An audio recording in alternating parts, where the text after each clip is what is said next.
अस्सलाम वालेकुम नाजरीन, मैं हूं आपका मेज़बान उमर जावेद। प्रोग्राम जुर्म अंजाम के साथ मिलत पार्क के इलाके में इंतहाई हौलनाक वाक़या पेश आया, जिसमें दो ज़ईफ़ मियाँ बीवी को बेदर्दी से कत्ल कर दिया गया।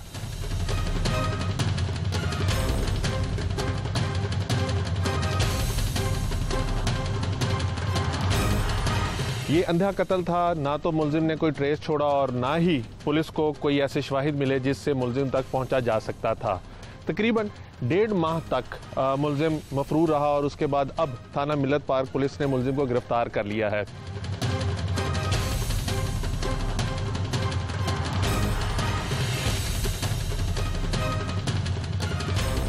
मकतूलीन को इतनी बेदर्दी से मुलजिम ने क्यों कत्ल किया, मुलजिम का मकतूलीन के साथ क्या ताल्लुक था, किस तनाज़े के ऊपर कत्ल किया और मुलजिम अब गिरफ्तार होने के बाद क्या कहता है, ये तमाम चीज़ें जानेंगे आज के प्रोग्राम जुर्म अंजाम में।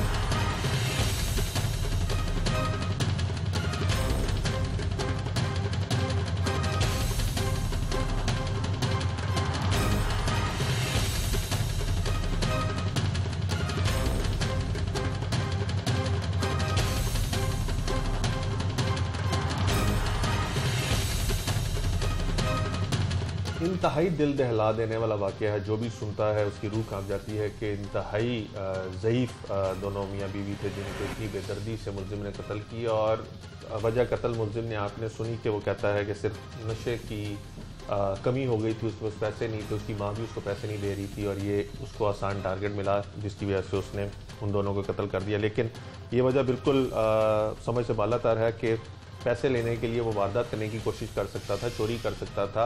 इतनी बेदर्दी से क्यों कत्ल किया, जिस तरह से हथौड़ियों के वार करके इंचार्ज इन्वेस्टिगेशन की आपने बात सुनी कि हथौड़ियों के वार करके कत्ल किया, क्यों कत्ल किया, इसकी तफसीलात भी जानते हैं क्योंकि ये लोग भी उस इलाके में एक अरसे से रह रहे हैं और जो मुद्दई हैं इस मुकदमा के वो मकतूल के दामाद हैं और उनके बेटा जो थे वो बाहर बैरून मुल्क होते हैं, वो भी अभी आए हैं। उनसे भी जानने की कोशिश करते हैं कि अब कैसे मामला चल रहे हैं। और मुलजिम तो पकड़ा गया तो इंसाफ, क्योंकि पाकिस्तान के अंदर हमेशा यही सुनने में आता है कि मुलजिमान पकड़े जाते हैं लेकिन इंसाफ के जो तकाजे हैं वो पूरे नहीं किए जाते। इनसे जानते हैं। अस्सलाम वालेकुम जी। एक तो इंतहाई अफसोसनाक वाक़या जी, आपका उनके साथ ताल्लुक, आप उनके दामाद हैं। जी, मैं उनका क्या आपको इत्तला मिली थी उस रोज़? आप उनके साथ ही रहते हैं या दूर रहते हैं? जी नहीं, मैं दूर रहता हूँ उनसे, वापरा टाउन के पास में रहता हूँ। अच्छा। तो तकरीबन रोज़ाना हमारी उनसे फ़ोन पे बात होती थी, डेली। हफ्ते में एक आध चक्कर भी लग जाता था। तो उस रोज़ सुबह से कोई फ़ोन नहीं आया। मेरी वाइफ ने सुबह फ़ोन किया 10:30 बजे, तो किसी ने अटेंड नहीं किया। शाम को हम अपनी बेटी के घर जा रहे थे तो गाड़ी में मेरी बीवी कहती है कि मुझे अपना फ़ोन दें, मैं ज़रा PTCL पे फ़ोन करती हूँ। 2-3 पहले हुई हैं तो उसने बंद कर दिया। मैंने कहा क्या बात है भाई, बात कर लेनी थी। कहती है नहीं, नमाज़ पढ़ रहे हैं अभी। मैंने कहा ठीक है। जब बेटी के घर पहुँचे तो मैंने फिर फ़ोन किया तो फिर नहीं उठाया किसी ने। फिर मैंने उनके मोबाइलों पे फ़ोन किए, दोनों मोबाइल बंद जा रहे थे उनके। अच्छा। उससे मुझे तशवीश हुई तो बेटी के घर से हम निकल आए फौरी तौर पे। रास्ते में हमने कोयत में इन लोगों से भी राब्ते में थे। हम पूछ रहे थे कि आप लोगों को कोई कॉल तो नहीं आई आज? इन सब ने भी इनकार किया कि नहीं, आज उनसे कोई बात नहीं हुई। मोहल्ले में आके तो घर की बेलें वगैरह दी हैं। उसके बाद सामने हमसाए थे, उनसे पूछा, अपने अजीज़ व अकारब जो थे उन्हें फ़ोन किया, लेकिन सभी ने ये बताया कि आज कोई राब्ता नहीं हुआ उनसे। तो फिर मोहल्ले के 2 लड़के थे, उनको चढ़ाया ऊपर के आप जाके अंदर से दरवाज़ा खोलें। उन्होंने दरवाज़ा खोला है और हम लोग अंदर दाखिल हो गए हैं, मैं, मेरी वाइफ, मेरी बेटी। तो अंदर जाके देखा है तो अब्बू ज़ख्मी हालत में पड़े हुए थे। तब तक वो जिंदा थे? जी जिंदा थे, बिल्कुल जिंदा थे। वो 12 दिन सर्वाइव किया उन्होंने। हॉस्पिटल में डेथ हुई है उनकी 12 दिन बाद। वकूए के 12वें दिन वो फौत हुए? जी जी जी, वकूए के 12वें दिन फौत हुए वो।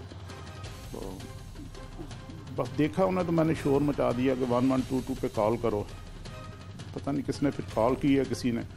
तो वाइफ मेरी कहती है कि अम्मी कितने ने? अम्मी को देखने के लिए भागी है। देख सब कमरों में देखा, नहीं थी। मैंने कहा मैं ऊपर देखता हूँ। मैं अकेला ऊपर चला गया। ऊपर एक कमरा देखा तो वो खाली था। स्टोर का कुंडी लगी हुई थी। कुंडी खोली है तो एकदम देखा नीचे गिरा हुआ, कोई अंधेरा था अंदर। कोशिश की लाइट जलाने की तो मेरा हाल बल्ब नहीं था वहाँ पे। मैंने मोबाइल की लाइट जलाई है तो बस दरवाज़ा बंद करके मैं बाहर आ गया। नहीं देखा जा रहा था।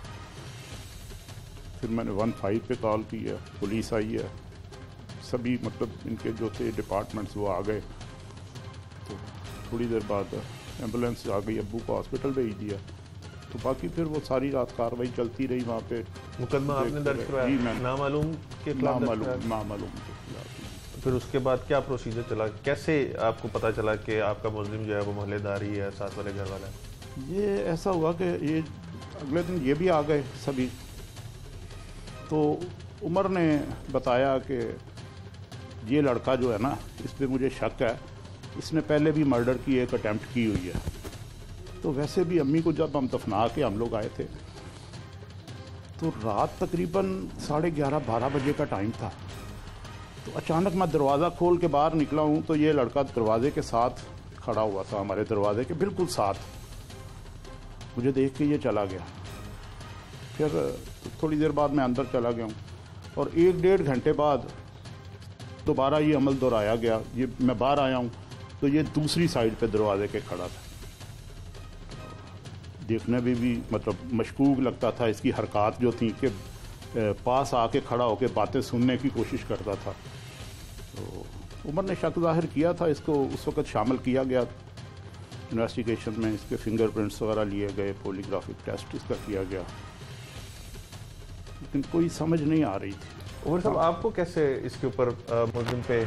मुझे एक्चुअली इसलिए शक था कि इसने जो पहले जो मर्डर अटैम्प्ट की थी ना, उसका मेरे जहन में थोड़ा सा रिलेशन बनता था कि इसने पहले भी जिस बंदे के साथ ये काम किया था ना, उसमें भी इसने ना ब्लीडिंग की थी उस बंदे की। इन्होंने उस बंदे की ना वेंस काट दी थी, ठीक है। तो ये बात का काफ़ी देर पहले से दोस्तों वगैरह से, मोहल्ले से सबसे पता था, क्योंकि सबके साथ मेरा राब्ता रहता था और रहता है। तो वो इस वजह से ना थोड़ा सा, वैसे तो हमारी किसी के साथ ना कोई दुश्मनी थी, ना रिश्तेदारों में, ना किसी दोस्तों में, मोहल्ले में, किसी के साथ नहीं। तो शक जाता ही नहीं था। पहले दिन से हम कह रहे थे हमारा कोई दुश्मन नहीं। सिर्फ और सिर्फ ना इस एक रीज़न थी कि जी ये जो ना इसने पहले इस तरह का काम किया हुआ। तो जैसे ही हमने थोड़ी सी इन्फॉर्मेशन दी है और उसके बाद पुलिस वालों ने जिस महारत से काम किया है कि यकीन करें कि इनकी दिन रात की मेहनत है जिसकी वजह से वो इस तक पहुँचे हैं। वरना हम लोगों के लिए ये एक मिस्ट्री थी कि किसी को समझ नहीं आ रही थी, कि किसी कैमरे पे भी नहीं नज़र आ रहा, कुछ समझ नहीं आ रही कि कौन हो सकता है, ऊपर से आ गया, कहाँ से आया, पता नहीं चल रहा था। जिस तरह आपके ब्रदर इन लॉ ने भी बताया कि आपके वालिद साहब 12 दिन मौत और ज़िंदगी की कश्मकश में रहे, वो उस दौरान उन्होंने कोई बयान वगैरह नहीं दिया? नहीं, वो बेचारे इस कंडीशन में आ ही नहीं सके। वो ICU में रहे हैं और हम लोग डेली यानी कि दिन रात उनके पास रहे हैं। बड़ी कोशिश थी डॉक्टरों की भी, हमारी भी, कि अल्लाह करे कि कुछ ऐसा बयान दे दें, हमें पता चल जाए, क्योंकि 12 दिन तक भी हमें पता नहीं चल सका था कि ये बंदा कौन है, ठीक है। तो वो जो है ना हमारे लिए बड़ी मुश्किल का टाइम था। बहुत ही बेदर्दी से मुल्जिम ने आपके वालिदैन को कत्ल किया, मुल्जिम में पकड़ा गया, किस तरह की सज़ा चाहते हैं, कैसे चाहते हैं कि इंसाफ के तकाज़े पूरे हों? देखिए जी, हम लोग तो चाहते हैं कि इसको सख्त से सख्त सज़ा दीजिए और वो हमारे कानून के मुताबिक उसको फांसी भी होनी चाहिए। हम तो यही चाहेंगे कि इसको जो है ना उसी एरिया में किया जाए, वहाँ पे ही हैंग किया जाए, ताकि सारी दुनिया देखे और जिन जिन लोगों को देखेंगे पता चलेगा, इबरत का निशान बनेगा। अदरवाइज़ ये नशेई जो है हर मोहल्ले में, हर जगह पे वो किसी के साथ कुछ भी कर सकते हैं। ये सबसे बड़ी मिसाल है कि नशेई कुछ भी कर सकता है अपने नशे की खातिर।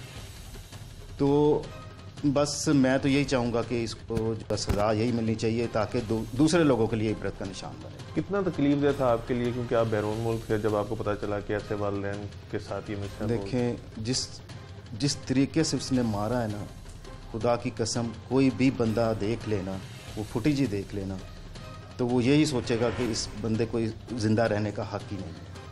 और मैं समझता हूँ कि इसको यहाँ तक पहुँचाने वाले में इसके घर वालों का हाथ है। इसकी तरबियत सही नहीं थी। बाकी के इसके बहन भाई जो हैं, जो बड़ा भाई है, इसकी बहनें, माशाल्लाह अच्छे करैक्टर के सब लोग जानते हैं हम इनकी वालदा जो थी, इन्होंने इनको छोटे को ज़रा ज़्यादा लाड प्यार से शायद रखा हुआ था।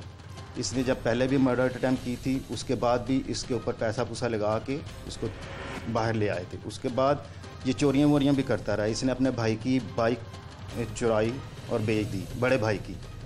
और अब मुझे पता चला थोड़े दिन पहले भी छोटा भाई, जो दूसरा भाई इसके साथ था, उसकी भी बाइक इसने चोरी करके तो बेच दी थी।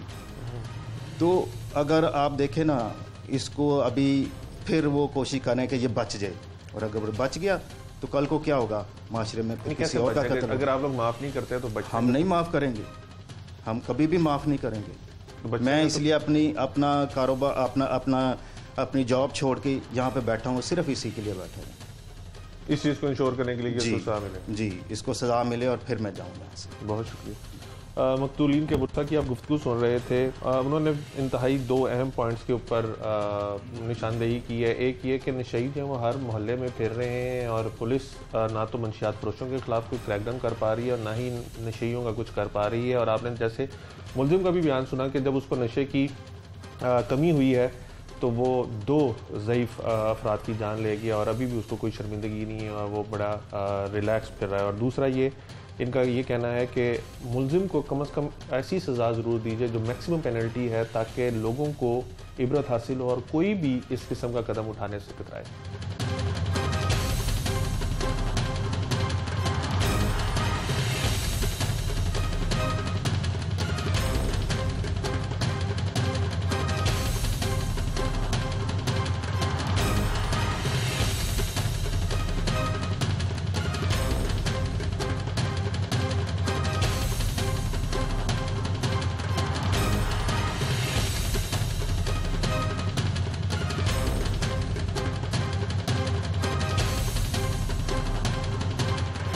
दरवाज़ा खुला हुआ था तुम्हारे नेबर का, फिर मैं अंदर गया सर, और वो ऊपर कपड़े डाल रही थी, मैंने उन्हें साइड में किया, वो नीचे गिर गई। साइड पे किया? बड़े प्यार से किया होगा? नहीं सर जी, ऐसी कोई बात नहीं है। अच्छा, धक्का दिया? जी सर। अच्छा, फिर? और फिर सर मैंने उनसे तकाजा किया पैसों का। हाँ। उन्होंने कहा जी मेरे पास कोई पैसे नहीं है। हाँ हाँ। तो सर मेरे पास कोई चारा नहीं था, मैंने अपनी शनाख्त छुपाने के लिए जो है वो ये सब। कैसे कत्ल किया फिर उस औरत को तुमने? सर वहाँ पे तोड़ी पड़ी हुई थी, वो पकड़ के मैंने उनके सिर पे मारी, वो बेहोश हो गई। अच्छा, ऊंचा तो बोलो ज़रा। वहाँ पे तोड़ी पड़ी हुई थी सर, वो पकड़ के मैंने उनके सिर पे मारी, वो बेहोश हो गई। ठीक है, फिर मैं नीचे गया, नीचे अंकल थे, अंकल से भी मैंने यही तकाजा किया, उन्होंने भी मुझे यही कहा कि हमारे पास कुछ भी नहीं है। अच्छा सर मेरे पास कोई रास्ता नहीं था सर, एक गलती मैं कर चुका था, मुझे समझ नहीं आ रही थी मैं क्या करूँ। हाँ। सर नशा इतना सवार हुआ था कि मैंने वही हरकत दोबारा की और मैं वहाँ से फरार हो गया सर। हर तरह से तफ्तीश की, उनकी फैमिली को भी चेक किया। बहुत अमीर लोग हैं? मिडिल क्लास लोग थे। अच्छा। लेकिन वेल सेटल थे। ऐसी अनवर भट्ट साहब सारी ज़िंदगी जो है वो कुवैत में मुकीम रहे, अभी 2 साल से वो पाकिस्तान में थे। मौका देख के कुछ ऐसा लगा कि डकैती वगैरह हुई होगी? मौके से हमें बिल्कुल इस तरह की तो चीज़ें समझ में आती थी कि कोई जाने वाला कोई चीज़ लेके गया है, क्योंकि फ़ोन मौके पे नहीं थे, उनके पर्स में कुछ नहीं था, घर में तलाशी वगैरह तो हुई थी। तो हमने उनके बेटे भी अगले दिन आ गए, उनसे भी रब्ता किया, उनकी फैमिली से, भतीजों से, तमाम जो वहाँ पे मोहल्लेदार से लोगों से कि इनकी कोई पुरानी दुश्मनी हो, कोई इस तरह की बात हो। तो ये भी बात समझ में नहीं आती थी कि इतनी एज में बंदा किसी डाकू की मज़ामत भी नहीं कर सकता, तो फिर इनको कत्ल क्यों किया गया। तो ये एक बड़ा सवालिया निशान था हमारे लिए भी, और ये तफ्तीश बड़ी कॉम्प्लिकेटेड थी। तो 1.5 महीना हम इसमें लगे रहे। ख़ास तौर पर जो हमारे एसपी साहब इकबाल टाउन इन्वेस्टिगेशन है, तो वो डे बाय डे इसके ऊपर जो है ना वो हमसे पूछते, और वो ख़ुद भी बड़ा इसके ऊपर वर्क कर रहे थे। हमने तमाम मोहल्ले को 70-80 लोगों को हमने लोगों के इंटरव्यू किए। इस दौरान ये मुलजिम जो था वहाँ भी था? इस दौरान ये भी वहाँ भी था।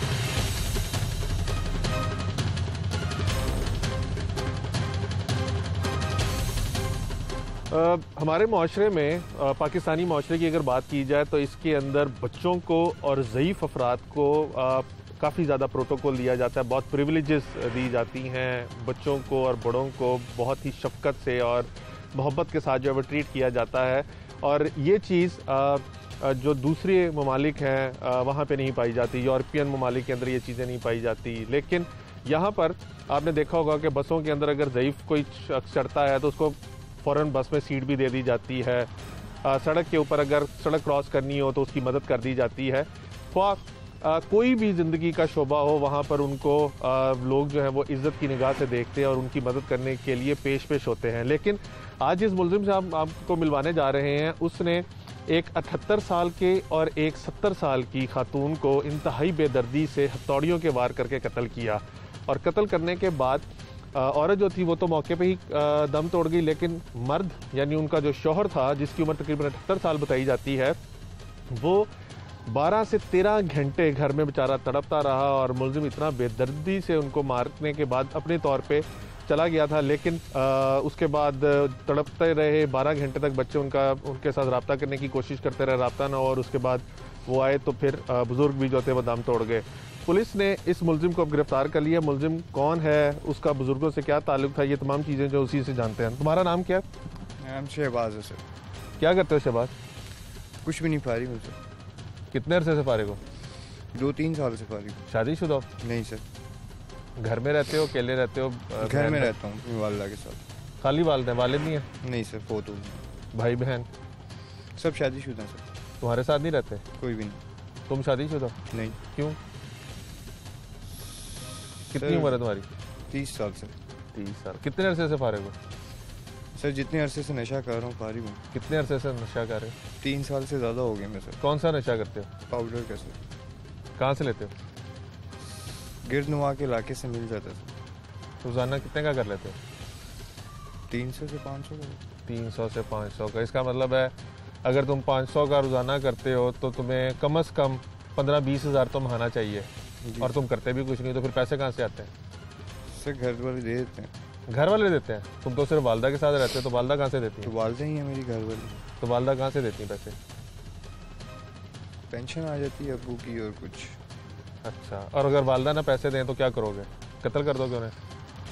नहीं सर। क्यों? पुलिस ने तुम्हें क्यों पकड़ा? मेरे नेबर सर कत्ल हुए थे उस जुर्म। नेबर कत्ल हुए थे, तुमने नहीं कत्ल किया? सर जी नशे में नहीं। तुमने वास कत्ल कायम किया रहे था? और तुमने कत्ल किया था या किसी और ने कत्ल किया है? इन्होंने गलत पकड़ा पुलिस ने तुम्हें? नहीं सर। सही पकड़ा? जी सर। फिर इसका मतलब तुमने कत्ल किया? जी सर। अच्छा, जरा तफसील बताओ, कैसे कत्ल किया, किसको कत्ल किया, वो कौन थे, क्यों कत्ल किया? तो उनका दरवाज़ा खुला हुआ था और मुझे पैसों की ज़रूरत थी। हाँ, कितने पैसों की जरूरत थी तुम्हें? सर पैसे कुछ थे ही तुम नहीं तो कह रहे मेरे हो तुम्हारी पास। वालदा तुम्हें पैसे दे देती हैं, तो फिर तुम्हें पैसों की जरूरत नहीं होती? सर थे नहीं उनके पास भी। अच्छा। किसी के पास नहीं थे। ठीक है। दरवाज़ा खुला हुआ था तुम्हारे नेबर का, फिर? मैं अंदर गया सर और वो ऊपर कपड़े डाल रही थी। हाँ। मैंने उन्हें साइड में किया, वो नीचे गिर गई। साइड पे किया? बड़े प्यार से किया होगा? नहीं सर जी ऐसी कोई बात नहीं है। अच्छा, धक्का दिया? जी सर। अच्छा, फिर? और फिर सर मैंने उनसे तकाजा किया पैसों का। हाँ उन्होंने कहा जी मेरे पास कोई पैसे नहीं है। हाँ हाँ। तो सर मेरे पास और कोई चारा नहीं था। मैंने अपनी शनाख्त छुपाने के लिए जो है वो ये सब। कैसे कत्ल किया फिर उस औरत को तुमने? सर वहाँ पे वो तोड़ी पड़ी हुई थी, वो पकड़ के मैंने उनके सिर पे मारी, वो बेहोश हो गई। अच्छा, ऊंचा तो बोलो जरा।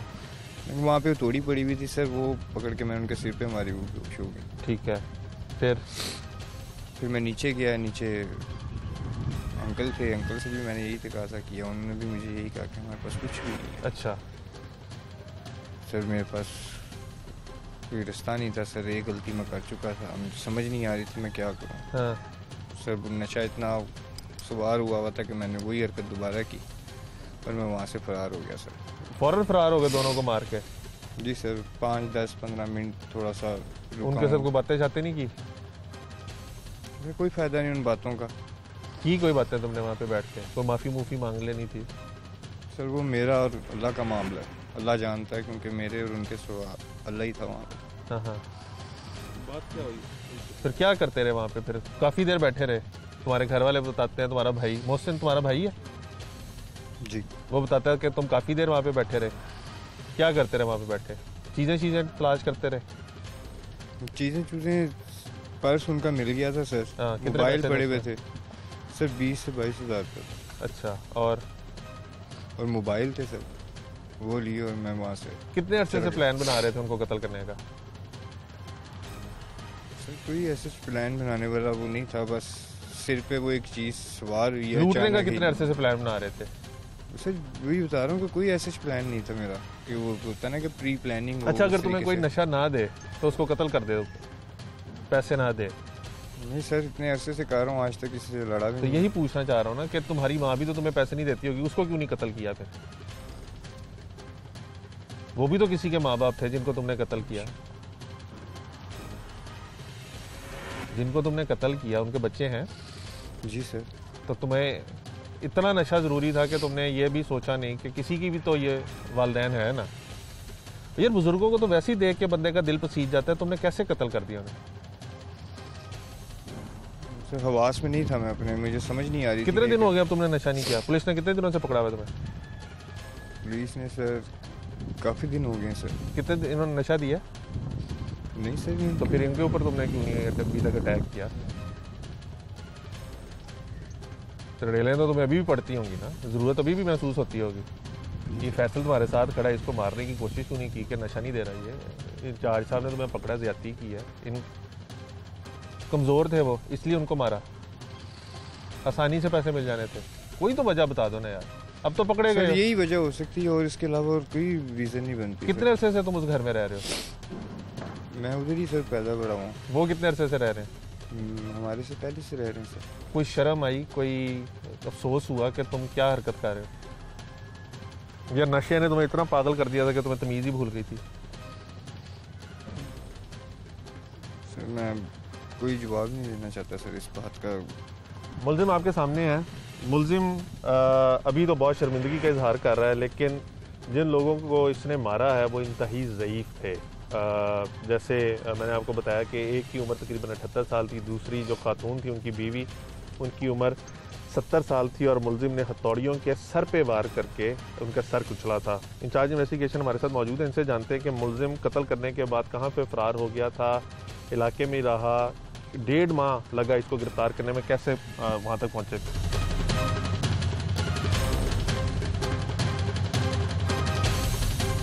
सदीक साहब, इंतहाई अफसोसनाक वाक़या था कि इंतहाई ज़ईफ़ दोनों मियाँ बीवी थे, अकेले रहते थे और मेरा ख्याल है हंसी बसी खुशी ज़िंदगी बसर कर रहे थे। क्यों कत्ल किया इसने, क्या वजह सामने? जी बिस्मिल्लाहिर्रहमानिर्रहीम। ये जी 20 नवंबर का वक़ूआ है जब पुलिस को एक 15 पे कॉल मसूल होती है और जब पुलिस मौके पे जाती है तो वहाँ पे उनके जो अनवर भट्ट साहब थे उनके दामाद थे और उनकी फैमिली जो है ना, वो बेटी उनकी और नवासे वहाँ पे मौजूद थे। उन्होंने दरवाज़ा खोला, अंदर गए तो नसीम बीबी की लाश पड़ी हुई थी। अनवर साहब जो थे वो काफ़ी ज़ख्मी थे, उनको हॉस्पिटल भेजा गया, बाद में वो भी फिर जो है ना वो फौत हो गए। तो ये एक नामालूम डबल मर्डर था। हम इसके ऊपर जो है थे तब से वर्क कर रहे थे, 1.5 महीना हो गया, कोई समझ नहीं लग रही थी कि 80 साल की उम्र थी अनवर भट्ट साहब की और उनकी वाइफ 76 ईयर ओल्ड। तो उसमें हमने हर तरह से तफ्तीश की, उनकी फैमिली को भी चेक किया। बहुत अमीर लोग हैं, मिडिल क्लास लोग थे। अच्छा। लेकिन वेल सेटल थे। ऐसी अनवर भट्ट साहब सारी ज़िंदगी जो है वो कुवैत में मुकीम रहे, अभी 2 साल से वो पाकिस्तान में थे। मौका देख के कुछ ऐसा लगा कि डकैती वगैरह हुई होगी? मौके से हमें बिल्कुल इस तरह की तो चीज़ें समझ में आती थी कि कोई जाने वाला कोई चीज़ लेके गया है, क्योंकि फ़ोन मौके पे नहीं थे, उनके पर्स में कुछ नहीं था, घर में तलाशी वगैरह तो हुई थी। तो हमने उनके बेटे भी अगले दिन आ गए, उनसे भी रब्ता किया, उनकी फैमिली से, भतीजों से, तमाम जो वहाँ पे मोहल्लेदार से लोगों से कि इनकी कोई पुरानी दुश्मनी हो, किस तरह की बात हो। तो ये भी बात समझ में नहीं आती थी कि इतनी एज में बंदा किसी डाकू की मज़ामत भी नहीं कर सकता, तो फिर उनको कत्ल क्यों किया गया। तो ये एक बड़ा सवालिया निशान था हमारे लिए भी और ये तफ्तीश बड़ी कम्प्लिकेटेड थी। तो 1.5 महीना हम इसमें लगे रहे। ख़ास तौर पर जो हमारे एसपी साहब इकबाल टाउन इन्वेस्टिगेशन है, तो वो डे बाई डे इसके ऊपर जो है ना वो हमसे पूछते और वो ख़ुद भी बड़ा इसके ऊपर वर्क कर रहे थे। हमने तमाम मोहल्ले को कुछ 70-80 लोगों को हमने लोगों के इंटरव्यू किए। इस दौरान ये मुल्जिम जो था वहाँ भी था? इस दौरान ये भी वहाँ भी था। इसका भी पुलिस ने इंटरव्यू एक दफ़ा किया। तो हम लोगों को शॉर्ट लिस्ट करते रहे, सवाल करते रहे। तो आखिरकार जो है ना वो 1.5 महीने के बाद जो हमें कामयाबी हुई, तो फिर ये माना। इसने फ़ोन वगैरह जो थे वो इसने रिकवर करवा दिए। तो असल में इसमें एसपी साहब जो थे वो रात इस तरह हमारी तफ्तीश यहाँ तक पहुँच चुकी थी कि हर रोज़ जो है ना वो रात को 11 बजे मुझे अंदाज़ा हो जाता था कि अब कॉल आने वाली है और वो मुझसे सारे दिन की पूछेंगे। और कोई भी दिन इस दौरान में ऐसा नहीं गुजरा जिस दिन हमने कोई काम ना किया, लोगों को शामिल तफ्तीश ना किया हो, मोबाइल के लिए ना गए हों, फ्रेंसिक ना गए हों, या जियो फेंसिंग या और हर तरह से। और फिर अल्लाह का शुक्र है कि एक मजलूम जो थे उनका कातिल पकड़ा गया और आपके सामने। कहता क्या है उस रोज़ इसने क्या किया, जैसे भी आपने सुना है यही दास्तान इसने इसने ये किया जी। वो सुबह जब नसीम बीबी अपने घर के दरवाजे के सामने झाड़ू लगा रही हैं तो वो दरवाज़ा इसको खुला मिल गया। इसका कहना यह है कि मैं काफ़ी दिनों से पैसों की तलाश में था, मुझे ये था कि इनका घर सारा बंद था, दरवाजे के बगैर इसकी एंट्री हो नहीं सकती थी। दरवाज़ा खुला देख के ये अंदर दाखिल हो गया और फिर इसने जाके ये अपनी वारदात जो थी ना इसने कर दी। उसके बाद मौके से ये फरार हो गया या वहाँ पे लोग ये वहाँ ये बात बताता है वो तो यही है कि ये लोगों से पूछता रहा, बिल्कुल इसने जनाजे में भी शिरकत की। अच्छा, ये उनके साथ साथ रहा, इसके भाई जो थे वो भी साथ साथ रहे। अभी आपके पास इतने दिनों से है जी, जैसे ये कहता है कि मैंने सिर्फ नशे की लत में कर दिया कि मुझे नशे की कमी हुई थी, अब आपके पास इतने दिनों से है तो कैसे ये असल में हमसाए थे। ये एक बात ये भी बताता है कि कुछ 6 महीने पहले की बात इसने बताई कि वो जो खतून थी वो अक्सर सफाई के मामले में मेरी माँ के साथ उसका मामूली झगड़ा हुआ था, मेरे साथ भी वो अक्सर लड़ती रहती थी क्योंकि घर साथ साथ थे, वो सफाई पसंद थी और वो कहती थी कि मेरे घर के आगे आप कूड़ा करकट फेंक देते हो। इस वजह की भी इस तरह की भी बात थी। और इसने पैसे मांगे, जो इंसिडेंट हुआ तब तो इसने पैसे मांगे, उन्होंने दिए नहीं। उनके ज़हन में शायद यही होगा जिस बेदर्दी से इसने दोनों को कत्ल किया है, इसकी क्रिमिनल माइंड जो है उसको माइंडेडनेस को शो भी करता है। इसका कोई पहले बैकवर्ड रिकॉर्ड पहले 2008 में भी इस तरह की एक अटेम्प्ट कर चुका है। ये नवाकोट के इलाके से इन्होंने गाड़ी ली किराए पे, वो भी हमारे लिए एक फोकस चीज़ थी कि हमने उसके ऊपर भी देखा कि जो इनका जो मोहल्ला था, जितना वो राहत पार्क था, वहाँ पे जितने क्रिमिनल लोग थे, CRO साहब का रिकॉर्ड था, सबको हमने चेक किया। तो उसमें इसका यही आया कि इन्होंने पहले भी एक बंदे को किराए पे गाड़ी लेके गया, उसकी एक नस काट दी थी, उसके साथ केटी की थी और बाद में फिर ये जेल गया और सुलह पे ये बाहर आ गया। तो इस वजह से भी हमें इसके ऊपर शक हुआ। बहुत शुक्रिया।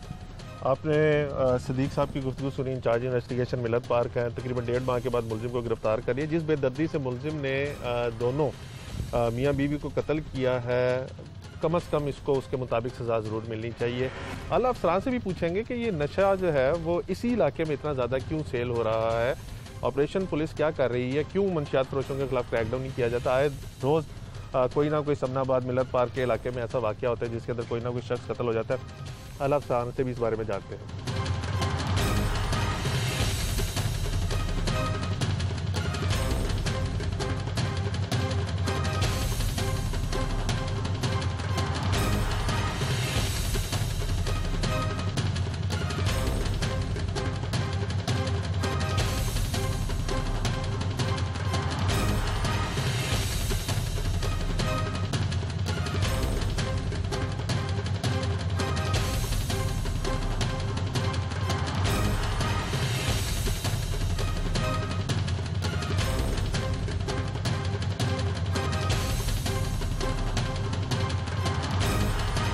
इसके किरदार के बारे में एक मशकूक हमारे पास जो है ना वो चीज़ें भी सामने आई और फिर उसके बाद हमने इसका पुराना रिकॉर्ड भी निकलवाया।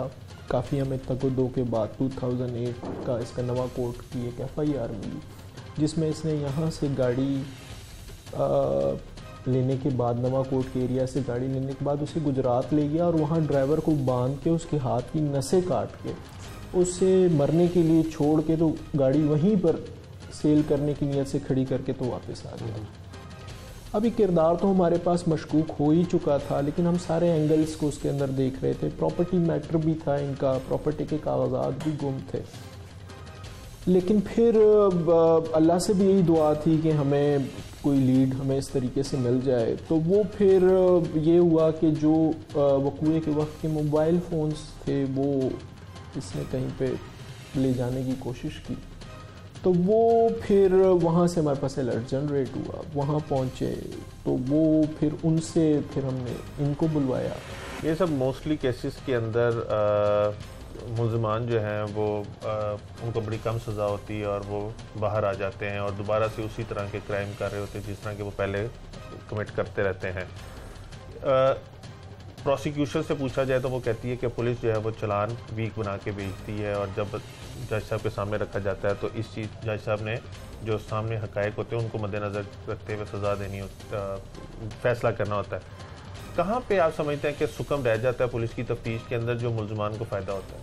पुलिस की तफ्तीश में काफ़ी सारे सुकम इसलिए रह जाते हैं कि पुलिस सनसेर होकर तफ्तीश नहीं करती। पुलिस का एक स्ट्रक्चर हमारा इस तरह का है हमारे मुआशरे में कि पुलिस आज खुद, जैसे कि दूसरे मुल्कों में एक सिस्टम ऑटोमेटिक है ना, हमारे मुल्क में ऐसा सिस्टम नहीं है कि पुलिस का थोड़ा सा एलिमेंट है पुलिस में ऐसा कि पुलिस को जब तक किसी कुछ नवाजा ना जाए तो पुलिस सही तरह अपना काम नहीं करती। लेकिन ये डबल मर्डर है, ये 2 मर्डर किए हैं उसने, मेरा ख्याल है कि इसमें कोई उसके बचने की गुंजाइश नहीं है।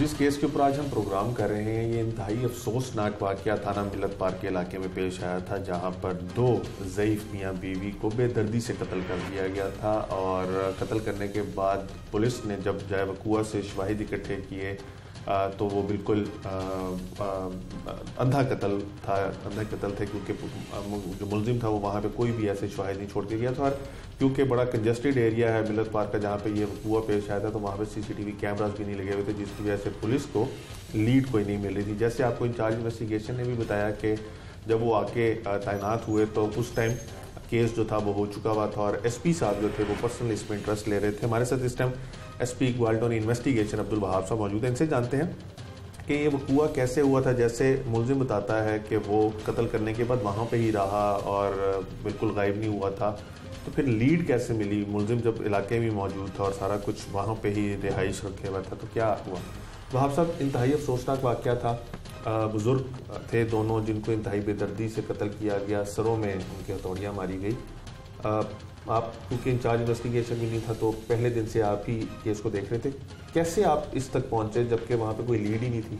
जी, बिस्मिल्लाहिर्रहमानिर्रहीम। ये जब वकूआ हुआ 20 नवंबर को 2020 को, तो सबसे पहले मैं ही मौके पे पहुंचा। फिर उसके बाद जो हमने वहाँ पे देखे हालात, तो पहले हमें यही शक जा रहा था कि किसी ने ज़ाती अनात के ऊपर इन मासूम 2 उम्र रसीदा जोड़े को कत्ल कर दिया।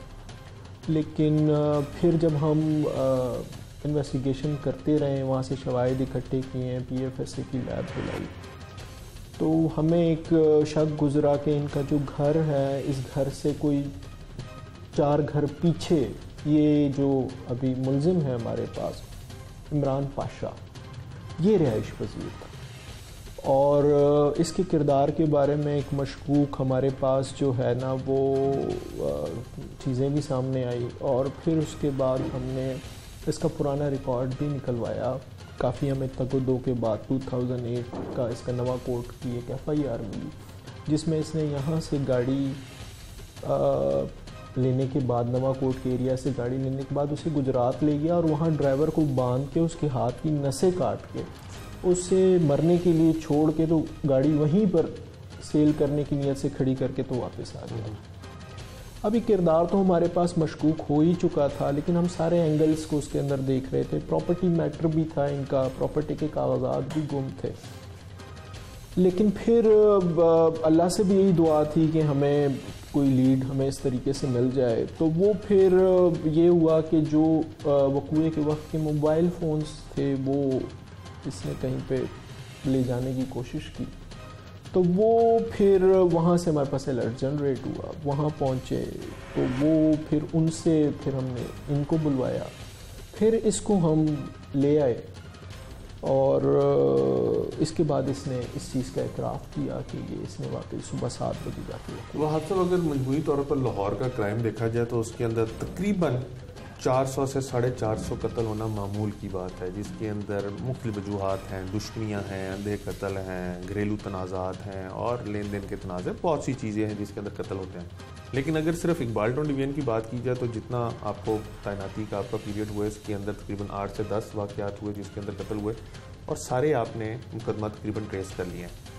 कत्ल के मुकदमात को क्या वजह है कि सिर्फ इस डिवीजन के अंदर किया जा रहा है? इसके अंदर कोई खुसूसी तौर पे अफसरान को दिलचस्पी लेने की ज़रूरत है? क्योंकि अगर देखा जाए तो अभी हाल ही में जो CCPO ने मीटिंग की उसके अंदर उनका कहना था कि कत्ल की तफ्तीशें जो हैं उनको बड़ा जो सीनियर अफसरान हैं वो चेक करें और पीरियडिकली उनको उसकी रिपोर्ट भी दें।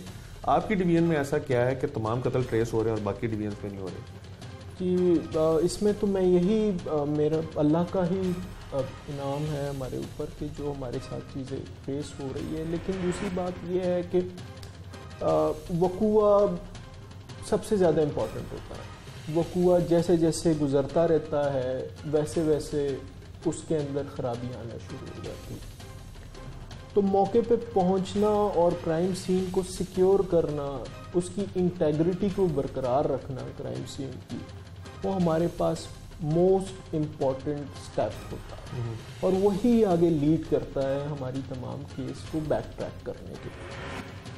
तो इस हवाले से मौजूदगी बड़ी ज़रूरी है, क्राइम सीन को देखना बड़ी ज़रूरी है, क्योंकि FIR एक वाहिद पीस ऑफ डॉक्यूमेंट होता है जो कि एक्सेप्टेबल होता है in the court of law as an evidence.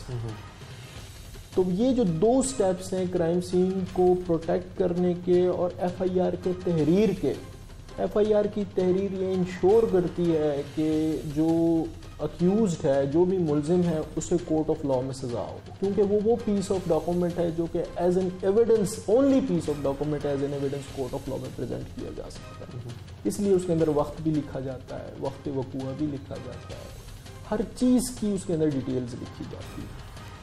तो अल्लाह का शुक्र है, अल्लाह से ही दुआ है। जब आप सारे मुल्ज़मान को पकड़ रहे होते हैं तो एक आप लोगों के ऊपर मुल्ज़मान को पकड़ने के बाद तफ्तीश का एक अगला मरहला आता है और आखिरी मरहला होता है इस चीज़ को इंश्योर करना कि मुल्ज़िम के किए की सज़ा जो है वो आला अदलिया से दिलवाई जा सके, क्योंकि आला अदलिया जो है वो सिर्फ आप लोगों की जानिब से पेश किए जाने वाले चलान और शवाहिद की बुनियाद के ऊपर उसकी रोशनी में ही करती है। इस चीज़ को आप कितना इंश्योर करते हैं? मुल्ज़िम आपने पकड़ लिए, तमाम डिवीजनों में आप टॉप कर रहे हैं कि जी मुल्ज़िमान पकड़े जा रहे हैं, इस चीज़ को कैसे आप इंश्योर कर रहे हैं कि जो उन्होंने गुनाह किया है, जो ज़्यादती की है, उसकी सज़ा भी उनको मिल सके?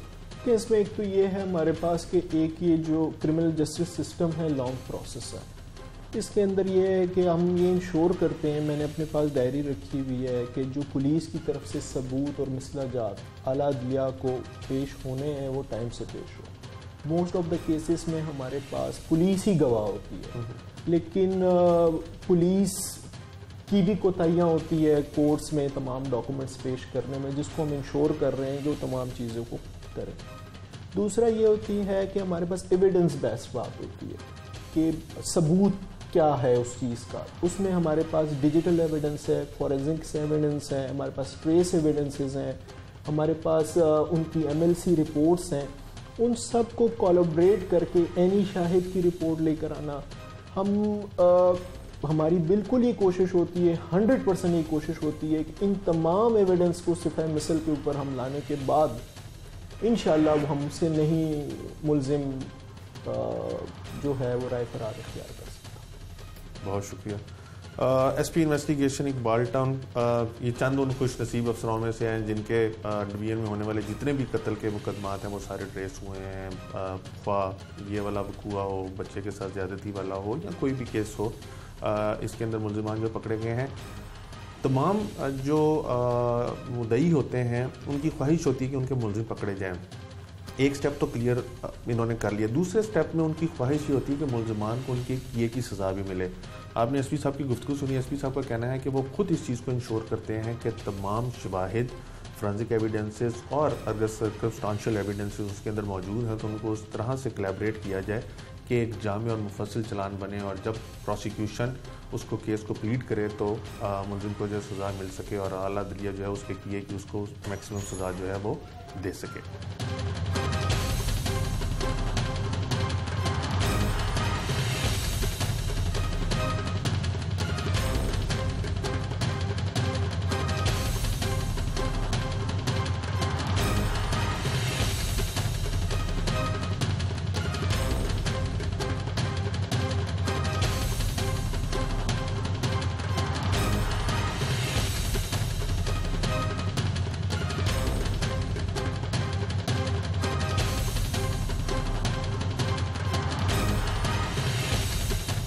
जिस केस के ऊपर हम प्रोग्राम कर रहे हैं उसकी अंधोनाक वाक़े में मियाँ बीवी को इंतहाई बेदर्दी से कत्ल किया गया और मुलजिम जो है ना सिर्फ वो नशे का आदी है बल्कि नशे की लत को पूरा करने के लिए उसने पुलिस के सामने जो बयान दिया है उसके मुताबिक उसने ये इंतहाई इकदाम भी इसलिए उठाया था। हमारे साथ माहिर कानून इस टाइम मौजूद है मियाँ जावेद साहब, इनसे जानते हैं कि मुलजिम खुद को नशेई कहता है और नशे की आदत को बुनियाद बनाकर वो कहता है कि मैंने उनको कत्ल किया है, तो इसके अंदर कानूनी तकाजे कैसे पूरे किए जाते हैं और क्या सज़ा जो है वो दी जाती है? मियाँ साहब, एक तो वक्त के लिए शुक्रिया।